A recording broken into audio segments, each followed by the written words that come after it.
بسم اللہ الرحمن الرحیم۔ السلام علیکم۔ ماہ رمضان کا دوسرا دن، اللہ کی رضا کے قریب ہونے کا دن۔ آج دوسرے دن کی دعا اور نماز۔ پہلے دوسرے دن کی دعا۔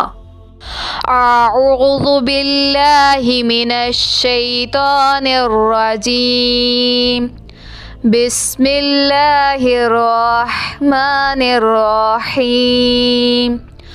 اللہم قربنی فیہ الی مرضاتک وجنبنی فیہ من سخطک ونقماتک ووفقنی فیہ لقراءۃ آیاتک برحمتک یا ارحم الراحمین۔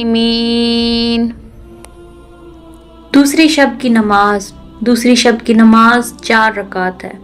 ہر رکعت میں سورہ فاتحہ کے بعد 20 مرتبہ سورہ قدر یعنی انا انزلناہ پڑھی جائے۔ ماہ رمضان کا دوسرا دن اللہ کی رضا اور رحمت حاصل کرنے کا دن ہے۔ اس دن دعا، تلاوت اور نماز کا خاص اہتمام کریں۔ اللہ ہم سب کی عبادت قبول فرمائے، آمین۔ اگر ویڈیو اچھا لگا ہو تو ویڈیو کو لائک اور شیئر کر دیں، چینل کو ضرور سبسکرائب کریں۔ ملتے ہیں اگلی دعا اگلی نماز کے ساتھ۔ اللہ حافظ۔